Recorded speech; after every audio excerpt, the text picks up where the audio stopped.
Hey, this is Chantel Girardi from Online Business Marketing, and today I'm going to share with you a little bit about how you can have some sponsorship success. So this is a guide for purpose-led business owners because often they are looking for sponsorships in some capacity. And at this moment in time, I happen to be working with multiple businesses that are going out and looking for sponsorship. And are asking me, well, how do we go about doing it? What is the strategy? What is the email marketing? What do the SMSs look like? Like, how does that whole thing look like it? And one of the biggest things is that it just takes so long. The follow-up is so long, getting commitment is so long. And it's just, it's such hard work for them, especially when they've got deadlines to meet. So with that said, I've come up with like 8 pages of resources today because I wanted to have, a lot of time people say to me, I want templates, Chantel. And I'm a little bit like, I don't really want to give you templates because I feel like if I give you a template, you're literally going to put the template in and you're not going to put your HI into it.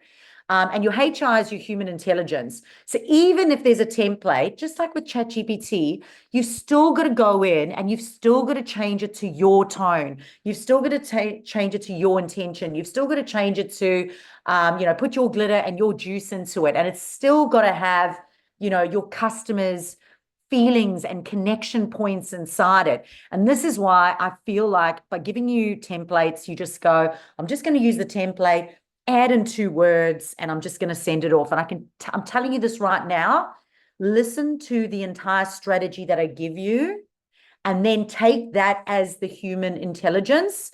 And then with the template, put that in so that it's not bland, so that it is juicy when you go and you send it out, because else they are just going to tick and flick you and they're not going to prioritize you. And guess what? The person who took 10 minutes to write their sponsorship email as opposed to you who took 2 minutes, they more than likely going to get the sponsorship funding. So don't do that. Put your HR into your template. So that's your human intelligence. So what is sponsorship marketing? Well, it involves partnering with companies that can provide financial support, either through money, through products or services in exchange for you promoting them. In a nutshell, that's what the energy exchange is. You're going to promote them for money, okay? And this guide's going to help you to see or understand why sponsorships are valuable, how to find sponsorships, how to market to find potential sponsorships. And as I said, I am going to give you some examples and templates to use when you are outreaching.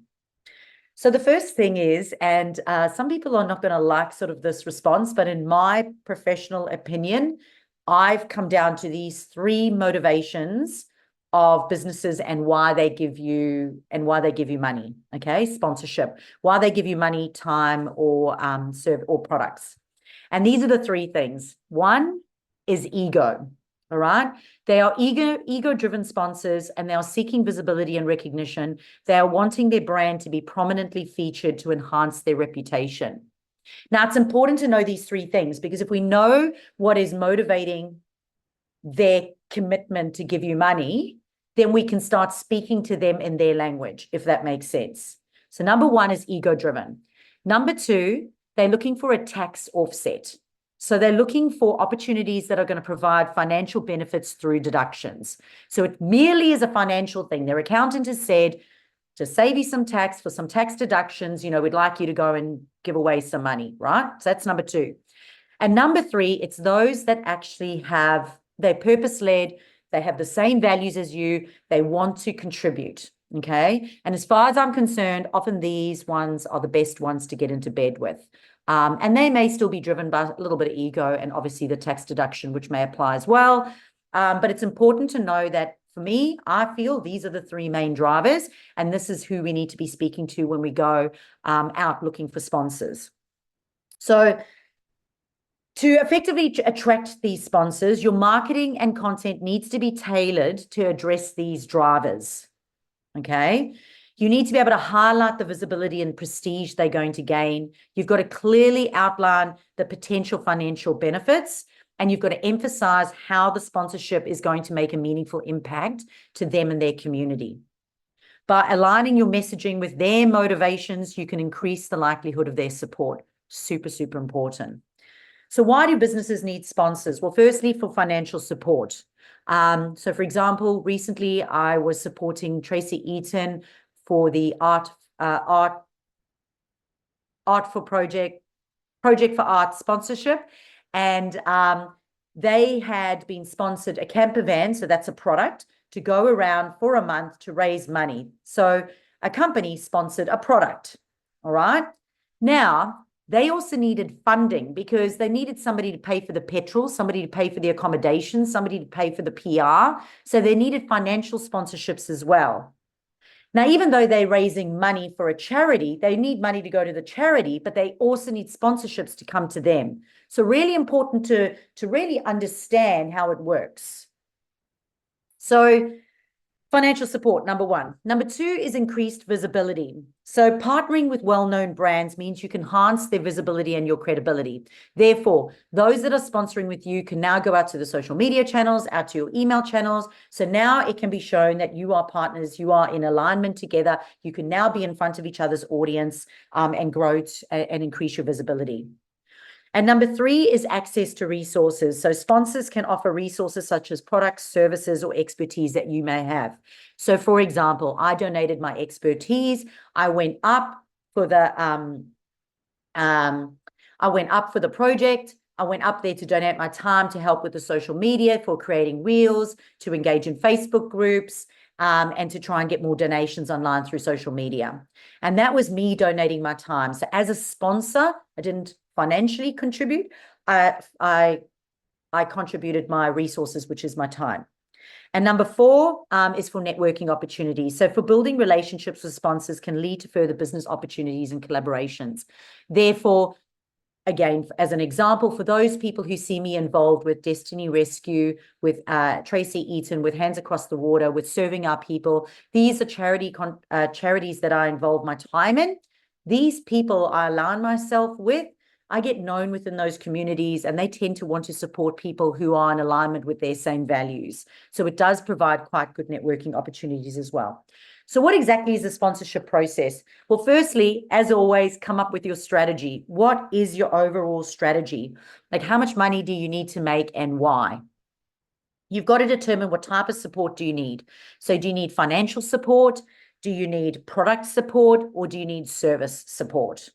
Okay. I know after talking to Tracy Eaton recently, we've got another gala coming up. And this time round, she said she needs so many more people to donate their time and service, because last time they didn't have enough people on the floor to be able to support. So they identified that as a need that they needed to improve on.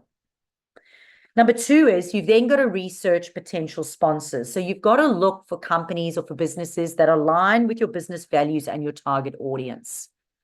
So again, if they don't believe in what you believe in, they're not going to support you or be interested or involved in it. So I think this is really important, because often I see people going out to everyone and saying to everyone, I need sponsors, give me money, rather than focusing on the cause, the reason why, the benefits for them, and finding those like-minded people to get into bed with. Number three is creating a sponsorship proposal. Okay, so literally it could just be a landing page or a PDF document, but it needs to be a compelling proposal that outlines the benefits for the sponsor. So what is in it for them? What is in it for them? Number four, you want to reach out. So you want to contact potential sponsors with personalized messages through social media, through email marketing. And then you need to be able to follow up with them diligently. Because they are giving you money, it's something that takes a long time to convince them to do. So following up is absolutely fundamental for this, which leads us then to number five, which is sense of urgency. So include an end date to have a sense of urgency. So they prioritize sending you an answer. You could also follow up with an SMS to direct them to emails that you've sent to them and ask them to please reply, because SMSs get a higher open rate than emails, and then they know that they've seen it. And another favorite one of mine, which I got from Swish Sales Academy, is using the line in the sand. So if you have continued to follow up and follow up and follow up with a potential sponsor, and they are not replying, you can simply send them a line in the sand, SMS, or an email to say to them, your time's important, my time's important. If you're genuinely not interested, I don't want to waste your time anymore. But if you are interested in, please reply to me so we can continue this conversation. Something along those lines. For my clients, they actually have this line in the sand templated, which I can give to them. The specific line in the sand text that we send. Number 6 is then to negotiate terms. So you may wish to discuss and agree on terms of the sponsorship, but in my experience, this can be a very long process, long and tedious process. But if you have never met the person before, you more than likely are going to have to do it. However, if they are somebody that are already inside your community and somebody that you already know, you could simply make it easy for them with a simple click a button and finalize the agreement and accept the terms, which we are now working with the company at the moment. And because they did sponsor last year, they don't need a phone call again this year. We can just send them an email and say, here is the link, here are the terms, please go ahead and thank you for last year. And we're glad to have you on board again this year. And number 7 is you need to maintain that relationship with them. It's not just about getting money and then ditching them. You want to make sure that you update them on the progress of the project, and you want to make sure that you deliver on any of the outcomes that you promised. For example, correctly tagging them on social media, sending out email shout outs and thanking them. You want to make sure that you continue to respect their brand and their contribution to the sponsorship. Right.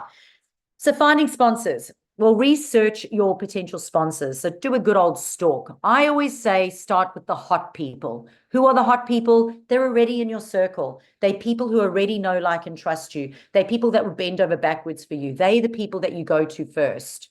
And then you move out from that inside circle. We recently did this with an event organizing company, and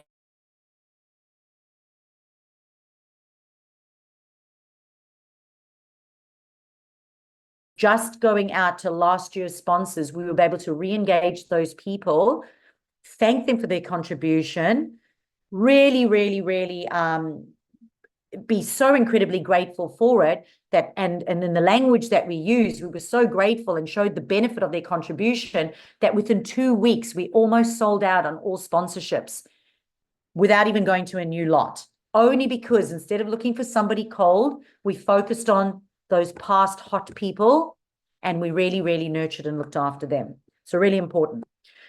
So you could use industry directories, you could go to networking events, and you can also use social media, obviously, to go and find potential sponsors. So let's just talk about some lead generation strategies. Well, on LinkedIn, you could use the advanced search features to find the decision makers in targeted companies. So you could use a DM, so direct messaging strategy, clearly outlining the opportunity and the benefits for them and asking them to have a chat. In Facebook, you can follow and engage with brands that align with your values and invite them to have a conversation with you off of Facebook. In Facebook groups, you could join industry groups and participate in discussions to identify potential sponsors.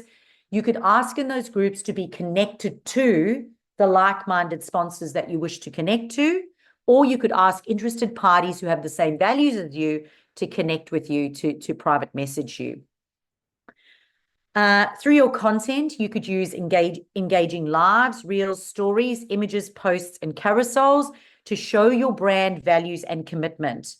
You want to make sure that when these brands go and stalk you, you look like you love what you do. You look like you're passionate about what you do. You look like you are completely committed to the project and the cause. They do not want to go and stalk you and go, OMG, there's nothing here. It doesn't even look like they do anything. They're not going to hand over money to you. So you want to make sure that through your content that you're building no like and trust, and that you have a purely credible platform. Email campaigns will create targeted email campaigns to attract potential sponsors. So go out to your email list, let them know what you're doing, and ask for their involvement. And for the last one, webinar or online events. You may choose to host a webinar or an online event, or even an in-person event if you like, to invite potential sponsors to attend and then ask them to sponsor at the end of that, kind of like an information night. So how do we craft the sponsorship proposal? As I said, sponsorship proposal, literally, it could be a PDF or it could be a landing page. Firstly, you want to have an introduction. So briefly introduce your business and the purpose of the sponsorship. This is a great place for you to put your hero story and your business why. Number two, you want to describe your audience and how it aligns with the sponsor's target market. Always relate it back to them. So if you are into sustainable packaging, and they are into sustainability and recycling, you want to keep referring back to that to show the connection. Number three, you want to outline the benefits for the sponsor. So remember, the sponsors choose according to what I believe are three motivations: ego, tax offset, contribution. So be sure that you provide convincers to each of those three motivations. Number four, you want to have sponsorship levels. So you want to offer different levels of sponsorship with varying benefits. So you want to include limited or VIP offers, and you may even wish to include like a donation tab. So for example, if your sponsorship is like 5,000, 3,000, 1,000, maybe there's Mary down the road who wants to give $100 towards it. You could have just gift a donation, and then you could pick up some of those sponsors along the way as well.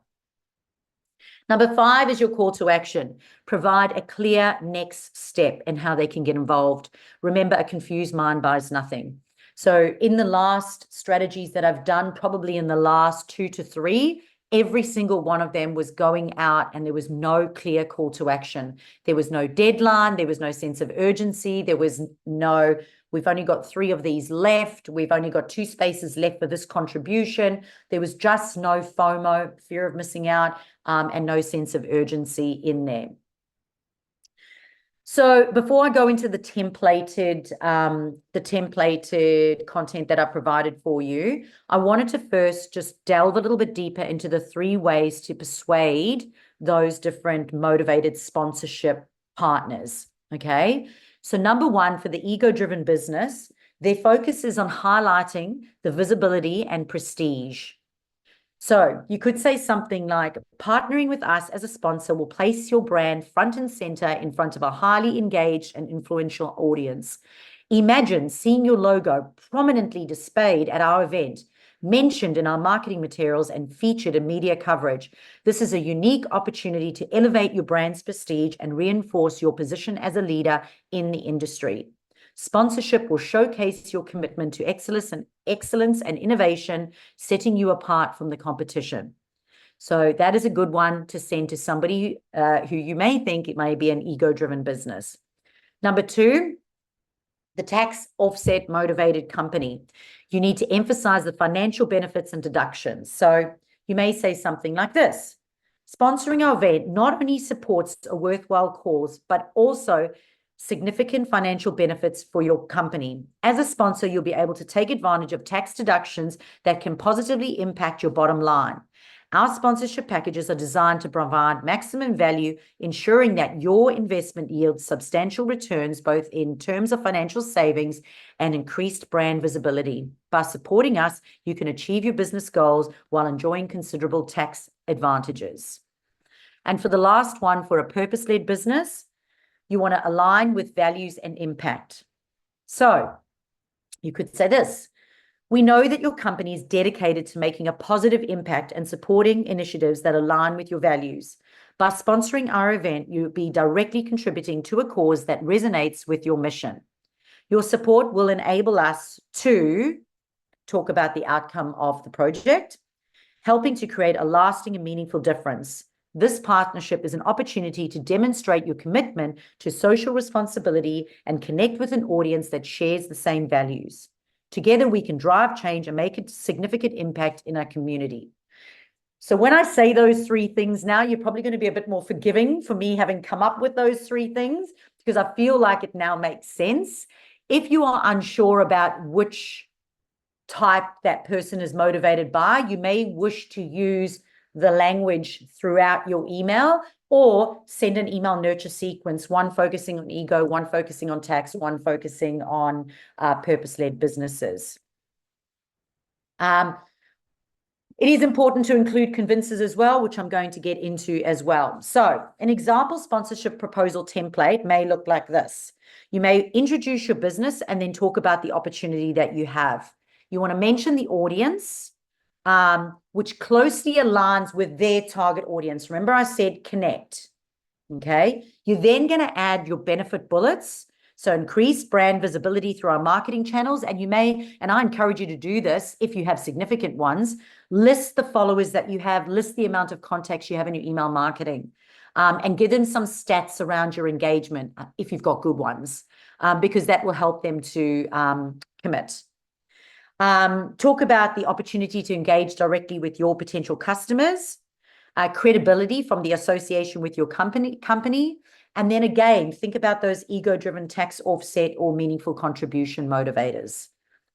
You then would list your sponsorship levels. So for example, gold, silver, bronze. And as I said, you could even just have a little donate button there and a call to action. So what is the next call to action? Do you want to send them to your brochure? Do you want to send them to choose a time to talk? Do you want them to email you back? But what is that next step? And put a FOMO thing in there, or sense of urgency. So we've only got 3 of this left, or our deadline ends next week. So please get back to us. Now, when it comes to convinces, it's really important to have these convinces inside your email. So if you were to include convinces, you might say something like, why sponsor us? Well, audience reach and engagement, and then highlight the size, the demographics, and the engagement across all your social medias and email list. Because sponsors are more likely to invest if they can see a clear alignment with their target market. So number 2 would be success stories and testimonials. So you want to share stories of past sponsorship successes and include testimonials from previous sponsors who have benefited from partnering with you. Real world examples can build trust and credibility. Number 3 for convinces is exclusive opportunities. So offer exclusive benefits or opportunities that make the sponsorship unique. This could include premium placements, special mentions, or exclusive networking opportunities. For me, when I did Hands Across the Water, as soon as I started announcing the businesses that had promoted me and I'd updated on my social media banner, I suddenly started to get all these sponsorships through, because I was now putting it up on my banner on social media and mentioning them. And people were like, oh, I want to mention too. And that's how I got a bunch of sponsorships. Think for a second. Was that ego-driven? Was that purpose-led driven? Or was that tax offset driven? Okay, I'm going to leave that one with you. Number 4 is media exposure. So talk about the coverage and the publicity that you're going to receive with media outlets, influencers, or prominent bloggers. So, for example, I'm doing a 50-kilometer walk in the Philippines, which is coming up at the moment. And at the moment, I think they've got 4 key businesses in various different areas, and they've said that the sponsors will be able to be marketed throughout 4 people's networks. So if you do something like that, people can go, oh, I can see the value now of being in front of 4 different people's audiences. Detailed ROI, so put down the return on investment. So some people are governed by a return on the investment. They want to know the return on investment financially for them. So they want to use metrics and data to show how the sponsorship will translate into tangible benefits. Brand awareness, lead generation, or sales. However, again, if they're a purpose-led business, they actually just want to know that, for example, with Hands Across the Water, I think it was $200 was rice for 16 children in a month or something. And for me, that was the only statistic I needed. It wasn't around, awareness or anything else as a sponsor. For me, that's what it was. I just wanted to know the difference it was going to make for someone else. So be sure to include that in there, because for me, that's my ROI is contribution. It's not the financial ROI.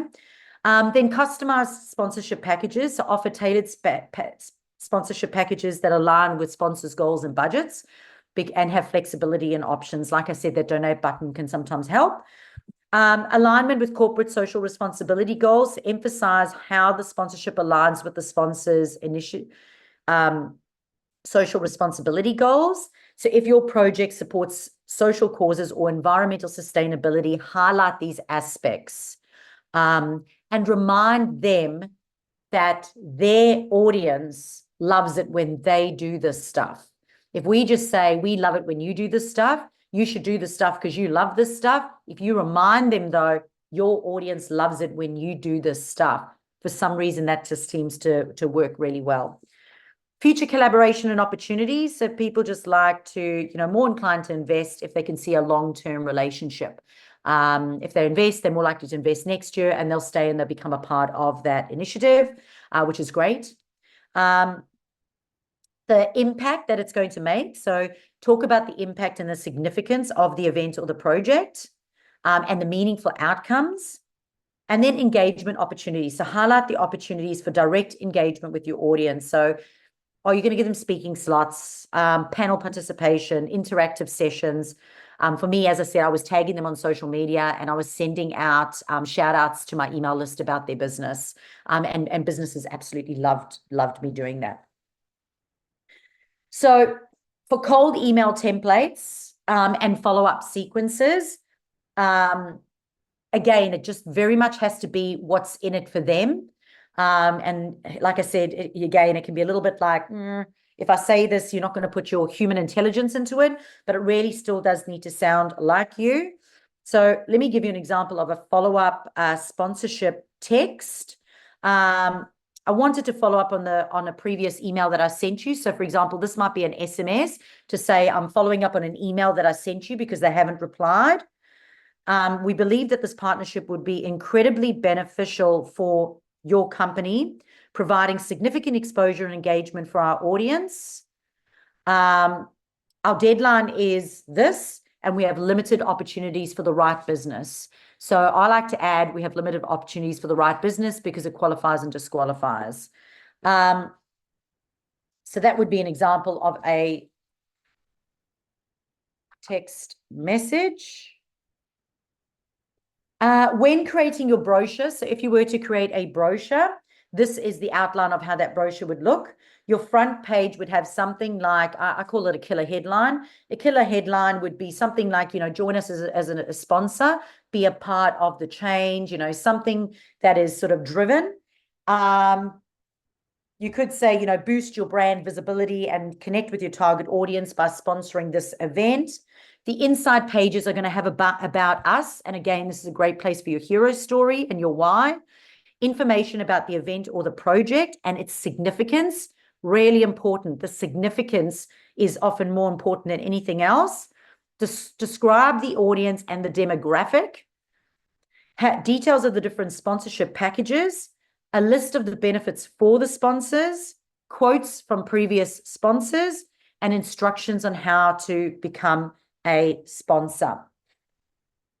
Additional things that you want to use is statistics and success stories that would highlight statistics. Sorry, we've got success stories in there. Statistics are really good because it satisfies left brain people. So statistics to prove that, and think about our 3 people. Okay, if we start with the ego person, we're going to look for a statistic that's going to prove that sponsoring is going to get them more brand visibility and credibility. Statistic to prove the tax offset. You want to ask your accountant, I'm sure there's a statistic to say that they can save a certain amount of money or get a refund if they, an offset if they contribute towards a charity. And then think about one, purpose-led business, a statistic. As I said, for me, it would be around my contribution is helping this many children. That's the statistic that I would want. So if you think about statistics, depending on who you're talking to, you want to make sure that you're covering those 3 areas. So when it comes to appointment setting across the phone, through emails, social media, or even, for example, something like LinkedIn, it's important for you to introduce yourself, introduce your brand, talk about why this, add those convincers in there, why they would want to be a part of this, what's in it for them, and then invite them to have a call. Make sure that you've pre-stalked them. Make sure that you've found out a little bit about their business, and make sure that you then bring that and go, I see that you are really passionate about this. Well, our audience is really passionate about this. So show them the connection between you and them. So I hope that today you really enjoyed this. I absolutely loved working on this today because, as I said, I've been working with this on a few clients recently and been helping them to get quite a lot of sponsorship and funding at the moment, which is amazing. And I know that some of these topics that we discussed today are going to make you start to think about the way in which you do things, even if it's not sponsorship related. It might be related to some joint ventures or partnerships that you become involved in. So if you do want to become part of the live audience, you do need to be a VIP or a client. This is Chantal Girardi from Online Business Marketing.